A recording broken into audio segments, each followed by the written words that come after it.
Bien, la clase de hoy se titula Preparándonos para oír a Dios. Y yo quisiera que trayéramos una imagen de la clase anterior que nos va a servir de marco, o más bien que yo quiero que todos recordemos. La única manera en que los hábitos de gracia fortalecen la vida cristiana es cuando los vemos como alimento, no como un trueque. Yo quiero que eso quede bien marcado, bien grabado en la mente de cada uno de ustedes. La gracia de Dios no nos será impartida por lo que nosotros podamos hacer, sino por la gracia soberana de Dios. Todo depende de Él. La vida cristiana depende totalmente de la gracia de Dios. Totalmente y absolutamente de la gracia de Dios. Dice Santiago: toda buena dádiva y todo don perfecto viene de lo alto, desciende del Padre de las luces, enteramente por su gracia. No se genera en nosotros, hermanos. Pablo dice en 1 Corintios 4:7, ¿qué tienes que no recibiste? ¿Qué tenemos que no hayamos recibido? Y la idea es que no hayamos recibido de Dios. Y Pedro añade en su segunda carta, capítulo 1, versículo 3, pues por su divino poder nos ha concedido todo cuanto concierne a la vida y a la piedad. Él nos ha concedido. Nosotros no nos lo ganamos a pulso. Él nos concedió. Pues, entonces, si oír su voz depende por entero de su gracia, entonces el hábito de hacerlo debemos considerarlo como alimento, no como un medio para alcanzar algo. Como alimento. Debemos pedir a Dios que nos alimente con toda palabra que sale de su boca. Con toda palabra que sale de su boca. No solo de pan viviremos, sino con toda palabra de su boca. El simple hecho de que personas en estado caído como nosotros, aunque redimidas, tengan el deseo de conocer a Dios, sin duda alguna, hermanos, es una buena dádiva y un don perfecto que el Padre de las luces nos da enteramente por su gracia, porque es de su agrado. O sea, ninguno de los que estamos aquí podemos ni siquiera pensar que por el hecho de que tenemos el deseo de leer la Biblia, ya Dios tiene que vernos con agrado. No, Él primero se agradó de nosotros y luego produjo en nuestros corazones el querer como el hacer por su buena voluntad. El querer leer la Biblia, el querer conocerlo.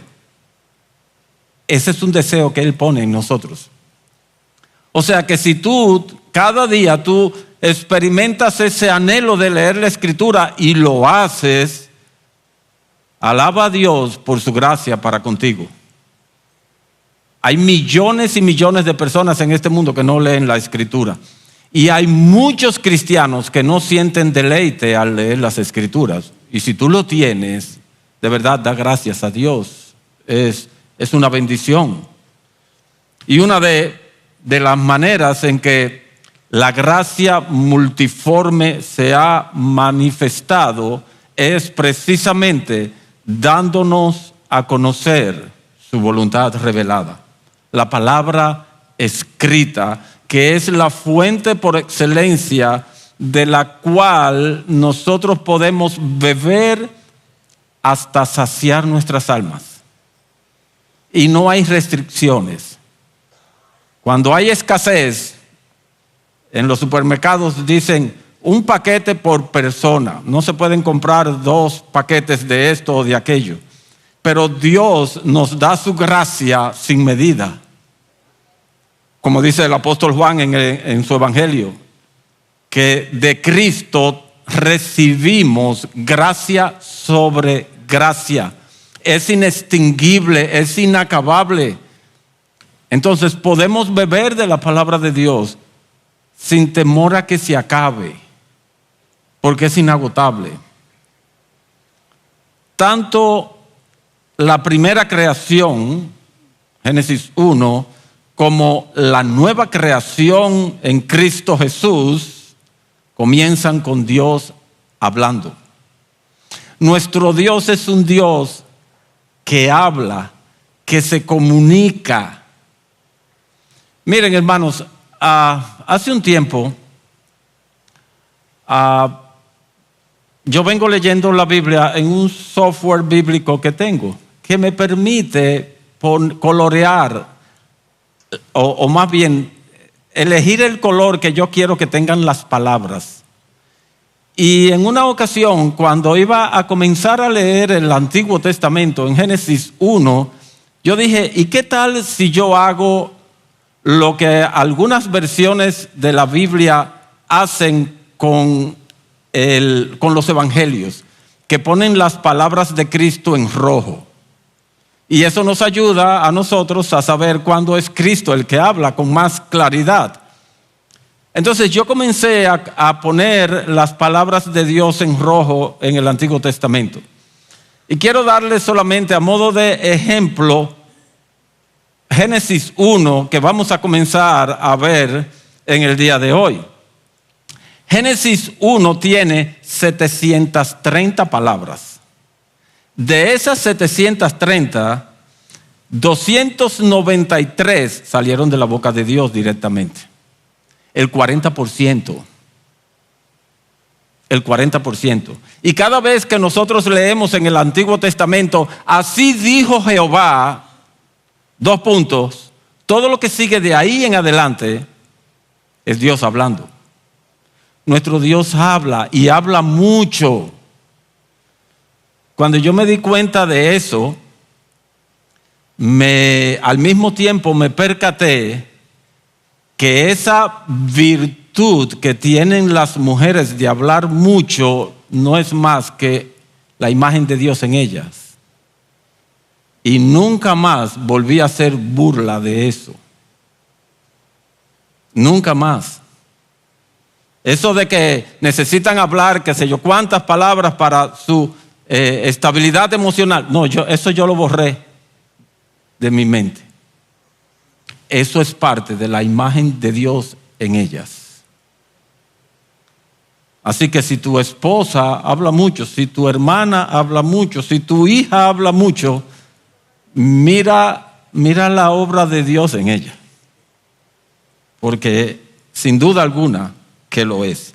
Él nos hizo a su imagen y conforme a su semejanza, con la clara intención de poder tener comunión con nosotros. Cuando Dios le dijo a Adán, te voy a hacer ayuda idónea, es sorprendente ver en Génesis 2:19 que Él no creó a Eva. Él le trajo animales. Y yo me imagino la perplejidad de Adán. Esta es la ayuda idónea. Sí, está muy bien, la vaca me da leche. Sí, la oveja está muy bien, me da lana. Pero yo no puedo sentarme a razonar con estas criaturas. Tú no tienes algo más idóneo, Señor. Y entonces Él trajo a Eva. Y una de las cosas que hacen idónea a la mujer es que es igual que yo, es humana. Se parece a mí. Yo puedo hablar con ella, yo puedo razonar con ella. Pues Dios nos hizo de esa misma manera para que nosotros pudiéramos hablar con Él, razonar con Él, Él hablarnos y que nosotros entendiéramos. Esa es la idea, hermanos. Y Él nos dejó su palabra para que nosotros oyéramos su voz y también para que nosotros le entendiéramos. Para que nosotros le entendiéramos. En Génesis 3:8 dice: y oyeron la voz del Señor Dios, que se paseaba en el huerto al fresco del día, y el hombre y su mujer se escondieron de la presencia del Señor Dios entre los árboles del huerto. La presencia del Señor aquí en Génesis 3:8 no obedeció a que ellos habían pecado. No, como era su costumbre, fíjense que dice que se paseaba. Cuando uno está paseando, uno no está investigando nada, uno está paseando. De hecho, esa es la misma palabra que se usa en Números, y se me olvidó la cita, pero cuando Dios dice: andaré y caminaré entre ellos, yo seré su Dios y ellos serán mi pueblo. Él andaba con ellos, esa era su costumbre. Dios vino a tener comunión con el hombre y la mujer que había creado, y es en esa conversación que Él sostuvo con ellos que salió a relucir que habían transgredido su ley. Lo mismo que pasa en la comunión cristiana. Muchas veces lo que sale a flote en una conversación entre creyentes es nuestra debilidad y nuestro pecado. Y tenemos la oportunidad de ventilar el pecado y trabajar con eso. Entonces, es a partir de ese momento que podemos apreciar que la gracia de Dios está muy, pero muy por encima de nuestra miseria, y es mucho mayor que la profundidad de nuestro pecado. Lo que Adán y Eva hicieron era como para que Dios no les hablara más. Era para que Dios no les hablara más. Pero sin embargo, la gracia de Dios es indetenible. Ni el diablo ni todo el infierno pueden detener el despliegue de la gracia de Dios para con nosotros. Él no cerró la comunicación, Él mantuvo un canal abierto, y llegado el momento, Él ordenó que su palabra comenzara a ser escrita. En Éxodo 17, versículo 14, dice: entonces dijo el Señor a Moisés: escribe esto en un libro para que sirva de memorial. La revelación escrita es mucho más conveniente que la revelación oral. Pero a pesar de toda la revelación dada en el Antiguo Testamento, Dios todavía no había terminado de darnos todas sus palabras. Así que Dios, habiendo hablado de muchas maneras, en muchas ocasiones, a los padres por los profetas, entonces envió a su Hijo y nos habló por el Hijo. Hebreos 1, del 1 al 12. Jesús es la palabra de Dios encarnada. Jesús es el que revela a Dios de manera total y completa. Él es, como dice Juan, el unigénito Dios que, estando en el seno del Padre, lo ha dado a conocer. Le ha hecho la exégesis a Dios para que nosotros podamos conocerlo y entenderlo. En pocas palabras, Dios nos ha hablado antes del pecado, cuando pecamos y después de haber pecado. Él nunca ha silenciado su voz. Siempre nos ha hablado porque Él nos creó para comunicarse con nosotros. Nosotros tenemos ese privilegio. Tanto la revelación que nos fue dada en el Antiguo Testamento como la que nos fue traída por el Hijo, y también las enseñanzas que los apóstoles derivaron de las enseñanzas de Jesús, era necesario tenerla por escrito. Por eso Pedro, refiriéndose a esa experiencia que él tuvo en en el monte de la transfiguración, y luego escribiéndole a sus lectores en su segunda carta, él les dice que el testimonio escrito es mucho más conveniente que el testimonio oral. Él les dice, nosotros tenemos también la palabra profética más segura, a la cual haremos bien en estar atentos como una antorcha que alumbra en lugar oscuro. El Espíritu Santo entonces se inspiró en autores humanos a escribir todas las palabras que Dios nos ha hablado antes, durante y después de nosotros haber pecado. Y como dice el salmista, la palabra es lámpara a nuestros pies y lumbrera a nuestro camino. Eso por sí solo, hermanos, es una magnífica y grandiosa manifestación de la gracia de Dios. Dios no tenía la obligación de revelarse a nosotros, ni oral ni escrito tampoco.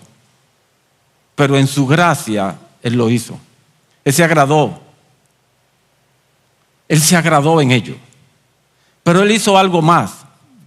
De verdad, la Biblia sería para nosotros, para muchos de nosotros, como un libro de física cuántica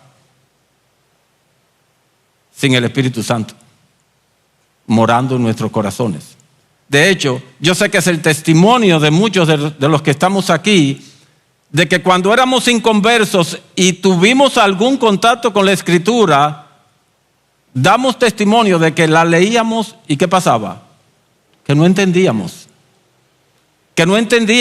Pero tan pronto Cristo hizo su obra en nosotros, el Espíritu nos dio convicción, venimos a los pies de Él en arrepentimiento y fe, comenzamos a leer la Escritura y ¡oh, sorpresa! Entiendo. Esa es la obra del Espíritu Santo. Él nos envió a su Espíritu, al autor e inspirador de las Escrituras, para que iluminara nuestro entendimiento. Y como dice el Señor Jesucristo, hablando del Espíritu, y nos guiara a toda la verdad, para que nos diera un mayor y pleno entendimiento de toda la palabra revelada, la cual es la única que puede revertir los efectos del pecado en nuestra mente, hermanos. El área de nuestra personalidad que fue más afectada por el pecado fue nuestra mente. Y es en el área de la mente donde mayormente el Espíritu Santo obra para transformar no solo nuestros pensamientos, sino nuestras demás facultades. Porque nuestras emociones, ¿a qué es que reaccionan? A nuestros pensamientos. Y nuestra voluntad reacciona a nuestros pensamientos unidos a nuestras emociones. De manera que la palabra de Dios es importantísima para que nosotros pensemos correctamente.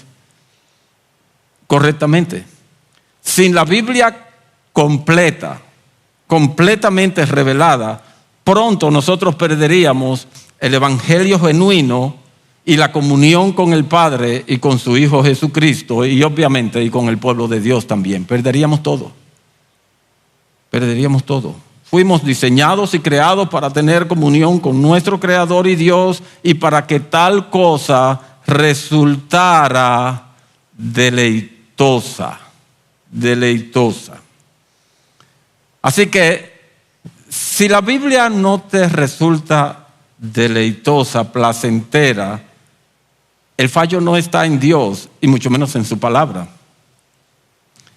El fallo está en nosotros.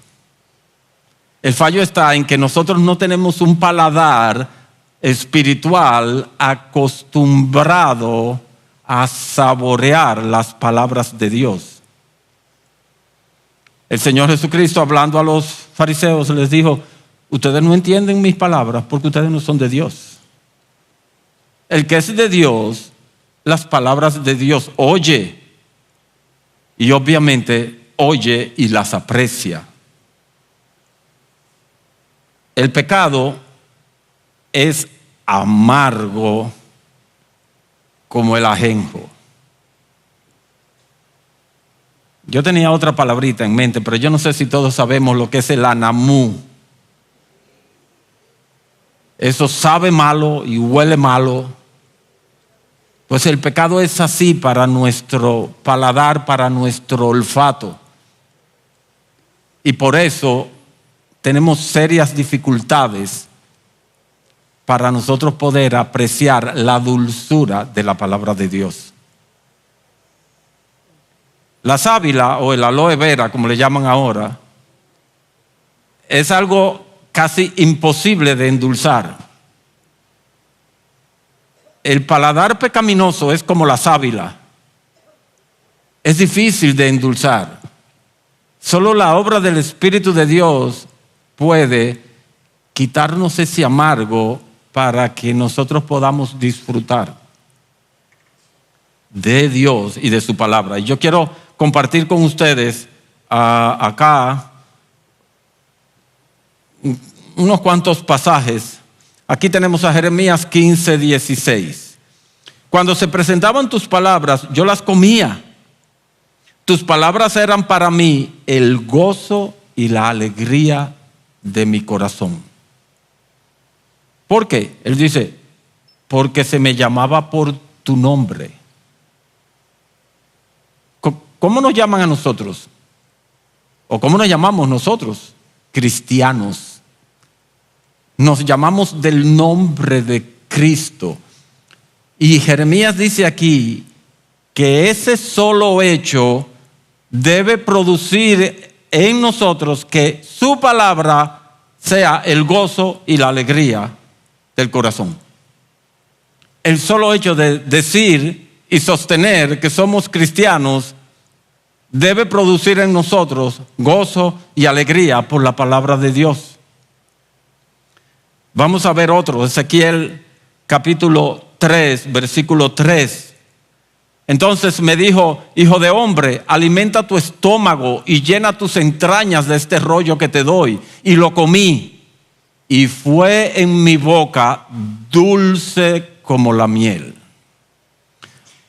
Si se fijan, los dos textos hablan de comer una palabra. Comer, no yuca con aguacate. No, comer palabra.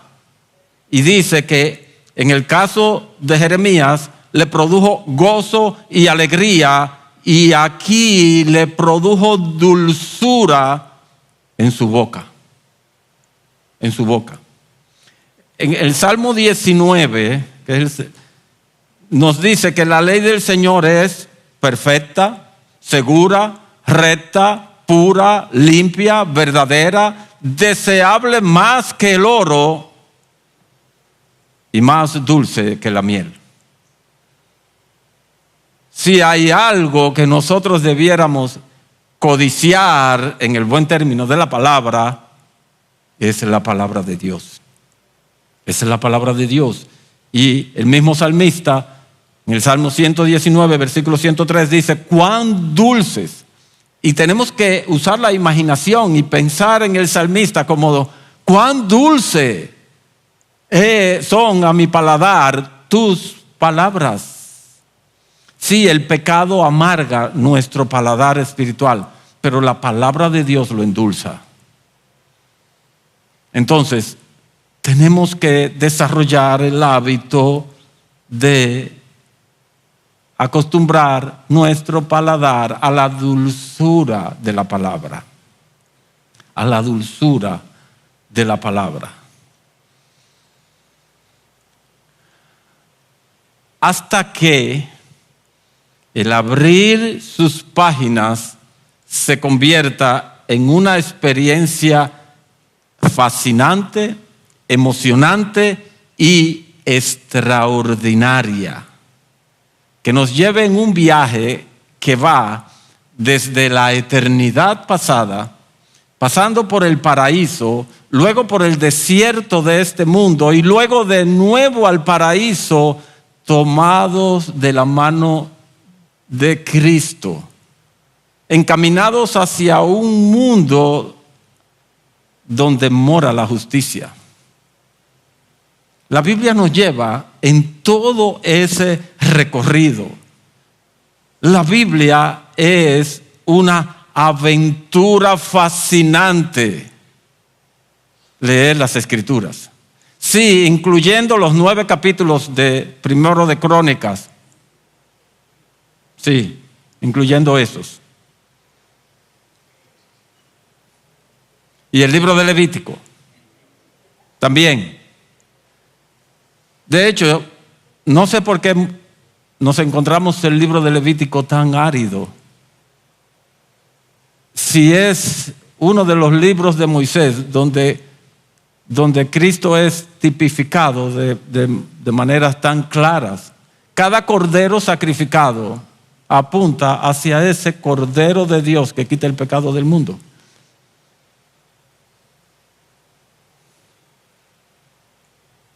Una vez mientras leía Levítico, me imaginé estando en medio del pueblo de Israel, y obviamente yo no era el único que había pecado y el único que necesitaba llevar un cordero para ser sacrificado.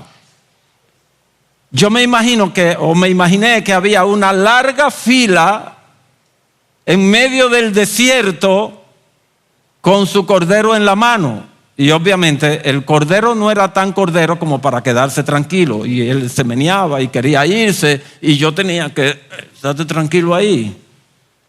Hasta que me llegara mi turno para sacrificar.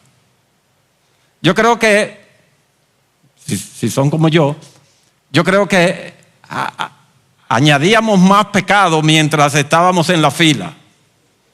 Y nos quejábamos del sol, del calor, y por qué tenemos que hacer esto cada vez. Mis hermanos, ahora yo vengo de rodillas delante del Padre en el nombre del Hijo y con la asistencia del Espíritu Santo. En mi habitación, sea con abanico, sea con aire acondicionado. Y yo digo, Señor, he pecado contra ti, perdóname. Hasta eso lo facilitó nuestro Señor. Hasta eso. Ahora bien, la Biblia no solamente es una aventura. Leer la Biblia no es solo una aventura. Leer la Biblia es una ciencia. Y digo esto porque se necesitan conocer los fundamentos del lenguaje y de la comunicación para poder entender. Y aquí quiero hacer un llamado a aquellos que todavía, si hay alguno aquí que todavía esté a nivel escolar, pónganle atención a la lengua española. Para que no les pase como a mí. Desde muy chico yo sabía que iba a ser ingeniero civil. Por lo menos tenía esa vocación. Y al final eso fue lo que estudié. Por ende, yo me quejaba de la lengua española y decía, yo no voy a necesitar eso.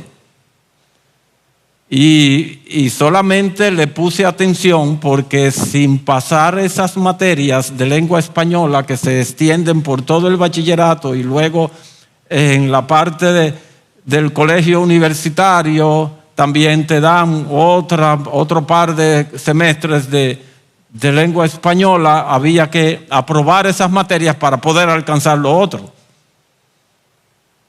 Yo hubiese sacado mucho mayor bendición si hubiese puesto atención a la lengua española. Hoy mi vida está centrada en la lengua española. En el verbo, en el sujeto, en el predicado, no importa cómo lo llamen ahora. Ahora le llaman más complejo todavía, sintagma verbal, sintagma nominal. Señores, predicado, qué fácil era. Pero, así que Dios está en el negocio de la gramática. ¿Dónde colocamos un punto? ¿Dónde colocamos una coma? Eso es importante para que nosotros podamos entender. Eso es importante. Ahora bien, no solamente es una aventura, no solamente es una ciencia, leer la Biblia es un arte. Es un arte, es una habilidad que se aprende. Y la mejor manera de aprender el arte de leer la Biblia, ¿ustedes saben cuál es? Leerla. Y volverla a leer. Y volverla a leer. Y pasarnos la vida haciendo eso, libro tras libro, capítulo tras capítulo, versículo tras versículo, desde Génesis hasta Apocalipsis. La Biblia no es como los demás libros. La lectura de la Biblia no es como cuando yo leo otro libro. Cuando yo leo otro libro y llegué a la última página, ya lo leí y eso va a un librero hasta que algún día yo digo, yo creo que yo leí algo de esto en este libro y lo necesito ahora, y saco el libro. No, la lectura de la Biblia es tal. Yo comienzo en Génesis 1:1, me voy a todo lo largo de las Escrituras hasta Apocalipsis 22:21, y luego mi siguiente lectura es Génesis 1:1 otra vez. No, esto no se acaba. Esto es un círculo virtuoso. Todo el tiempo estoy leyendo la Escritura, todo el tiempo estoy leyendo la Escritura. Porque como dice Moisés, esa es nuestra vida. Esa es nuestra vida. Vamos a la siguiente, que hay una cita. Ok. Lo mejor de la lectura de la Biblia no se aprende en una noche, ni luego de un semestre de clases, sino día a día, semana a semana, mes a mes y año a año, absorbiendo la Biblia, dejando que las palabras de Dios instruyan nuestra mente, inspiren nuestros sentimientos y eduquen nuestra voluntad. En otras palabras, que afecten todo nuestro ser. Mente, intelecto, emociones, voluntad y conciencia.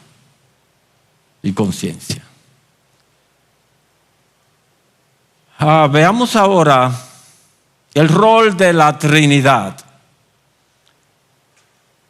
en la lectura de la Biblia.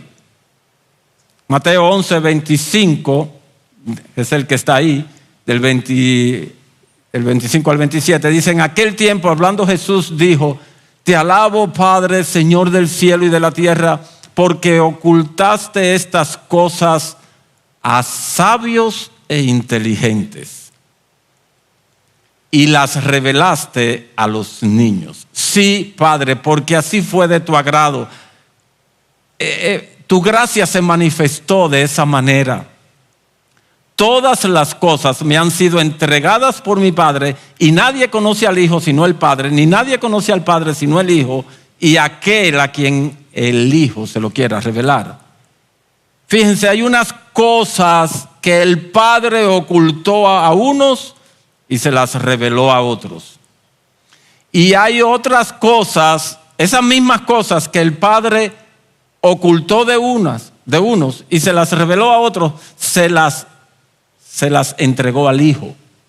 Todas las cosas me han sido entregadas por mi Padre. Y nadie conoce al Padre sino el Hijo, ni nadie conoce al Hijo sino el Padre. Entonces, todas esas cosas que le fueron entregadas por el Padre al Hijo, ahora el Hijo se las revela a quien Él quiere. ¿Y quiénes son esos a quienes el Hijo le quiere revelar esas cosas que el Padre ocultó de sabios e inteligentes? Yo estoy viendo muchísimos aquí. A nosotros, hermanos. Nosotros somos esos pequeñitos que fuimos amados por el Padre desde antes de la fundación del mundo y fuimos dados como regalos al Hijo. Él nos la revela. Pero nosotros tenemos que abrir nuestros ojos y recibir esa luz.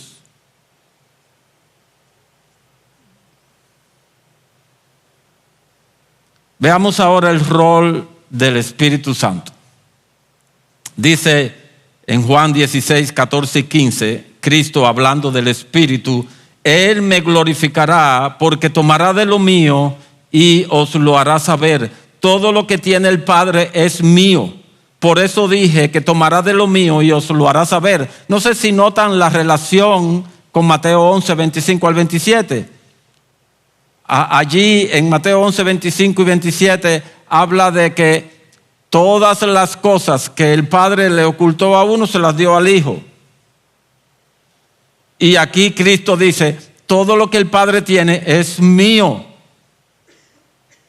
Y el Espíritu entonces toma de lo de Cristo, que también es del Padre, y nos lo hace, y nos lo da a conocer. Ese es el rol del Espíritu Santo. Este es el principal rol del Espíritu Santo: revelar al Hijo en nosotros, guiarnos a toda la verdad. Es una lástima que tantos hoy día distorsionan el rol del Espíritu, pero Cristo lo dice claramente: Él tomará de lo mío, Él los guiará a la verdad, Él les recordará todas las cosas que yo les enseñé. Ese es el rol del Espíritu. Entonces, si este es el rol del Espíritu y el Espíritu es el inspirador de las Escrituras, entonces una necesidad imprescindible para nosotros es pedirle que cuando nos disponemos a leer su libro, Él abra nuestros ojos, ensanche nuestro entendimiento y eleve nuestros pensamientos al cielo. Tenemos que orar, hermanos. La oración nos abre las puertas del corazón de Dios. Tenemos que humillarnos. Recuerden que Él las revela a los niños, a los pequeñitos. Los pequeñitos son aquellos que encuentran a Dios grande en su justa dimensión y se humillan. Necesitamos, dice la Escritura, que Dios mira y se agrada de aquel que es humilde y que tiembla a su palabra. Las dos cosas van juntas. Las dos cosas van juntas. Entonces, al acercarnos para inquirir en el libro del Dios Trino, nosotros debemos pedir ferviente y sinceramente en oración que el Espíritu Santo cada día tome de las cosas que el Padre entregó al Hijo y nos la haga saber.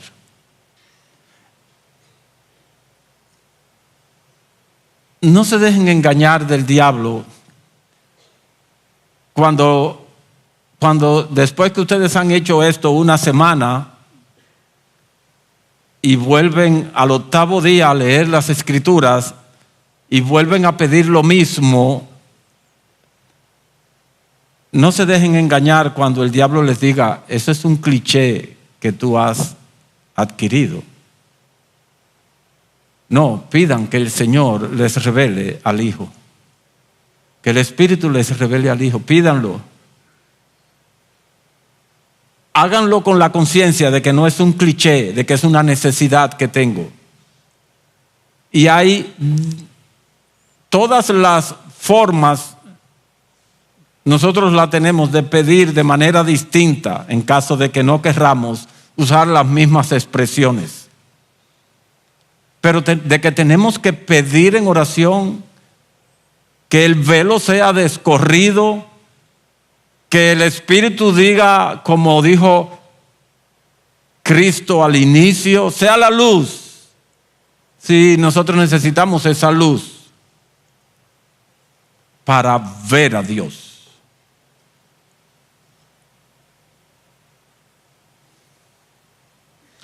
Me van a hacer falta los minutitos del inicio. Pero vamos a ver esto último. ¿Por qué leo la Biblia? Leer la Biblia está, como dice ahí, ligado al primer mandamiento, como veremos. Nosotros debemos tener claro por qué leemos la Biblia. Si no tenemos eso claro, entonces corremos el riesgo de leer la Biblia por costumbre y en automático. Pero cuando nosotros tenemos conciencia de que leemos la Biblia porque tenemos una relación con Dios y Él ha supeditado esa relación en parte a nuestra comunicación con Él, entonces la lectura de la Biblia adquiere otra dimensión.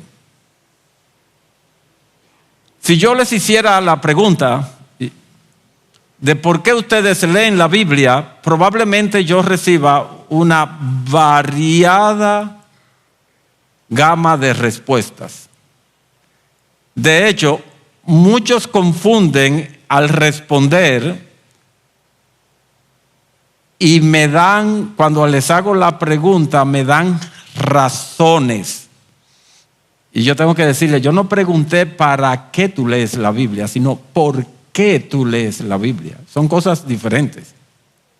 De hecho, en la próxima clase vamos a ver para qué leemos la Biblia. Pero aquí es, ¿por qué yo leo la Biblia? Y yo sé que hay muchas respuestas que podemos encontrar en la misma Biblia. Podemos decir, porque no solo de pan vivirá el hombre, sino de toda palabra que sale de la boca de Dios, y es una respuesta adecuada. Pero hay una razón que a mi modo de ver las cosas, oigan bien lo que yo dije, a mi modo de ver las cosas, al modo de cada uno de nosotros puede ser otra, pero a mi modo de ver las cosas hay una que sobrepasa cualquier otra que cualquiera pueda ofrecer. La lectura de la Biblia está directa e inseparablemente relacionada con el cumplimiento, con la obediencia del primer y gran mandamiento de la ley.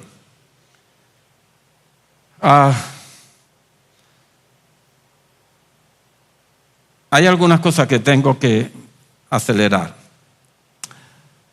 En Deuteronomio 6:5 dice, amarás a Jehová tu Dios con todo tu corazón, con toda tu alma y con toda tu fuerza. Estas palabras que te ordeno hoy han de permanecer sobre tu corazón. Noten la relación que hay entre amarás a Jehová tu Dios y estas palabras que yo te ordeno hoy. Hay una relación allí. Y noten también el lugar o la posición donde está la palabra y donde estoy yo. Tu corazón soy yo, mi intelecto, mis emociones, mi voluntad y mi conciencia. La palabra está sobre mí. O dicho de otra manera, yo estoy supeditado a la palabra. La palabra tiene que ejercer una influencia sobre mi modo de pensar, sobre mi modo de reaccionar emocionalmente, sobre mi modo de conducirme, y debe ser la que alimente y me ayude en la formación de mi conciencia. La palabra tiene que estar sobre mí. Sobre mí. Entonces, hay que ver que el corazón que ama a Dios es aquel en el que la palabra permanece sobre. Recuerden la enseñanza de Jesús en Juan 15. Permaneced en mi amor. ¿Y cómo yo permanezco en su amor? Dice, guardando mi palabra. Guardando mi palabra. Hay una relación entre la palabra y el amor a Dios. Y el amor a Dios. Pero quiero traerles un pasaje del Nuevo Testamento, Juan capítulo 14, que a mi modo de ver las cosas está relacionado íntimamente con Deuteronomio 6, el pasaje que leímos. Juan 14, 21 dice, Elizabeth, pon la otra imagen. Mírala ahí. Juan 14, 21 dice, el que tiene mis mandamientos y los guarda, ese es el que me ama. Y yo quise ilustrarlo con esta gráfica que yo llamo el símbolo del Mercedes-Benz aplicado al amor, a la palabra. En el circulito pequeño hay una M, no es de Miguel, es de mandamiento. El que tiene, dice Cristo, mis mandamientos. ¿Y cómo yo tengo los mandamientos de Dios? Yo no sé ustedes, pero la única forma que yo encuentro de tener los mandamientos de Dios es leyéndolos u oyéndolos. No hay otra. Tengo que leer. Es como si Cristo dijera, el que lee mi palabra, y luego entonces se mueve un poquito hacia la derecha y las guarda, las obedece.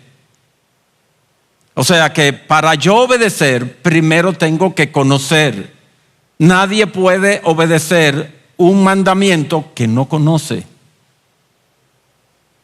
Entonces, el que las tiene y las guarda, ese es el que me ama. De manera que tener y obedecer los mandamientos es una clara evidencia de que yo amo a Jesús. Pero ¿qué pasa? Que yo quiero amar más a Jesús. Entonces yo me muevo a tener más su palabra y a guardar más su palabra para amar más a Jesús, para tener más palabra, guardar más palabra, amar más a Jesús. Y ahí me voy a pasar toda mi vida en ese círculo virtuoso. Entonces, a la larga, ¿por qué yo leo la Biblia? Porque amo a Jesús. Eso es lo que me mueve cada mañana a salir de mi cama en horas tempranas de la mañana para encontrarme con Él en su palabra. Es amor, no obligación. No obligación, es amor. Pablo dice, el que no amare al Señor Jesucristo, sea que anatema, maldito. Y a mí, yo no sé a ustedes, pero a mí no me agrada la maldición de Dios. Entonces, ¿cuál es el medio para yo amar más a Jesús? Su palabra. Es su palabra la que el Espíritu va a usar entonces para transformarme a la semejanza del Hijo. De modo que yo sea cada vez más semejante al Hijo. ¿Y qué pasa cuando Dios ve al Hijo? Lo vemos en el bautismo de Jesús y lo vemos en la transfiguración. Este es mi Hijo amado. En Él y únicamente en Él yo tengo complacencia. Entonces, ¿qué pasa con nosotros en la medida en que nos vamos pareciendo a Jesús? Que Dios comienza a decir, estos son mis hijos amados en quien yo tengo complacencia. Y por eso es que al final, cuando Jesús vuelva, seremos transformados completamente a su imagen y seremos completamente del agrado del Padre. ¿Y cómo comienza eso? Con la palabra. Con la palabra, hermanos. Hay un sinnúmero de cosas que yo tengo acá para compartir con ustedes, pero falta un minuto y se fue. Pero yo creo que les he dicho suficiente. Si tú amas a Jesús, tú vas a amar su palabra. Cuando yo me convertí, esta iglesia era un poquito más emocional. Y no lo digo por mal. Todo lo contrario, yo creo que perdimos algo. Pero era común, en medio de un sermón, escuchar gente llorando. O escuchar personas o ver personas orando para sí, para Dios, o sea, sin emitir palabras, y escucharlos llorar. Y yo tenía un problema. A mí no me pasaba eso. Y yo comencé a dudar de que verdaderamente yo fuera cristiano y que verdaderamente yo amara a Dios, porque yo no veía eso en mí. A mí no, ni un vellito se me paraba. Nunca me salió una lágrima en un sermón, y mucho menos orando. Y yo tenía una lucha muy fuerte en mi corazón, hasta que yo me encontré con Juan 14:21. El que tiene mis palabras y las guarda, ese es el que me ama. El que me ama, mi palabra guardará y será amado por mi Padre. Entonces no depende de lágrimas, no depende de piel de gallina, depende de amar la palabra. Yo sentí alivio y sentí un renovado deseo de conocer a Dios a través de su palabra. Y eso es lo que yo quisiera transmitir a ustedes de alguna manera. Y que el Espíritu tome eso y lo aplique de manera personal a cada uno de ustedes. Que Dios les bendiga. Vamos a orar.